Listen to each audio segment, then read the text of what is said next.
Hi all, welcome back to the Atomic Literature.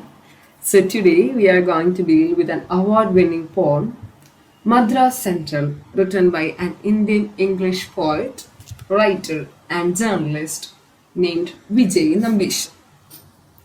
This poem won first prize in the inaugural All India Poetry Competition conducted by the Poetry Society, India in 1988.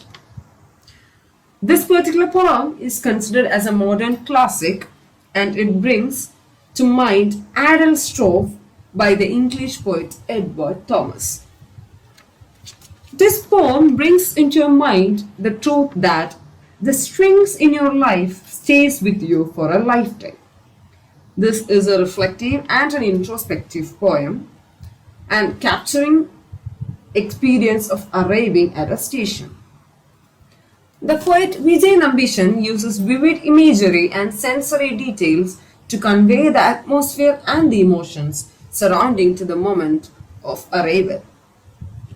The poem as a whole portrays the train station as a symbol of transition and self-reflection. It touches on the themes of journey, respite, self-awareness, and the power of choice. Now we will go on to a detailed stanza-wise analysis of this particular poem, Madras Central. The first stanza sets the scene at the platform as a black train arrives, hissing into silence like hot steel in water.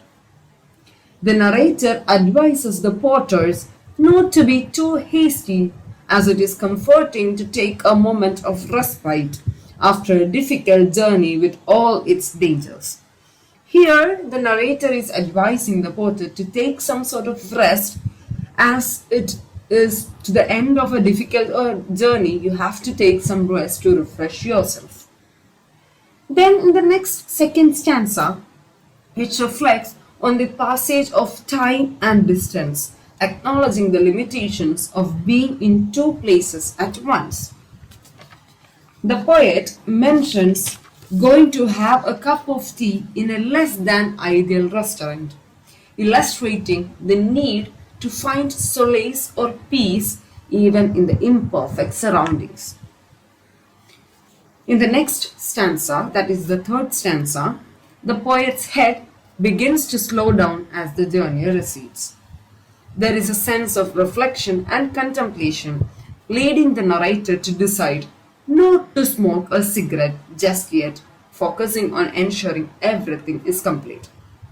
So before moving on to a journey, we will have a last kind preparation where we ensure that everything is perfectly packed or everything is complete in its perfect form. In the fourth stanza, it emphasizes the narrator's attention to details and the preparedness for the journey.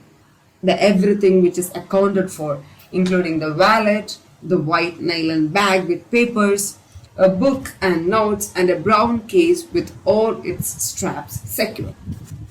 In this stanza, we can see the whole things are being accounted, like even the smallest to the biggest thing which is needed for a journey, it's being accounted and the attention is given in detail. In the fifth and in the last or the final stanza, it dwells into the contemplation of the journey's purpose and the power individuals hold to change their circumstances. The poet reflects on their initial confusion when setting out and the realization that humans can choose their destinations even when they may not be wanted or accepted. Like certain things have to be happened even if it is not of your choice. This is what that the poet is trying to convey through this story. As I've already mentioned, the basic themes which the poet dealt in this poem are self-awareness, the power of choice that is being reflected in an individual, the journey as a whole, and the respite. So these particular things are the themes which are being discussed through this poem, Madras Central. And hope you all got an idea or the picture of a station, of a train, and the whole poem that is being portrayed by the poet Vijay Nambisan. So this is to the end of this poem and of this episode. So we will meet with yet another beautiful or powerful story. Until then, take care. Bye.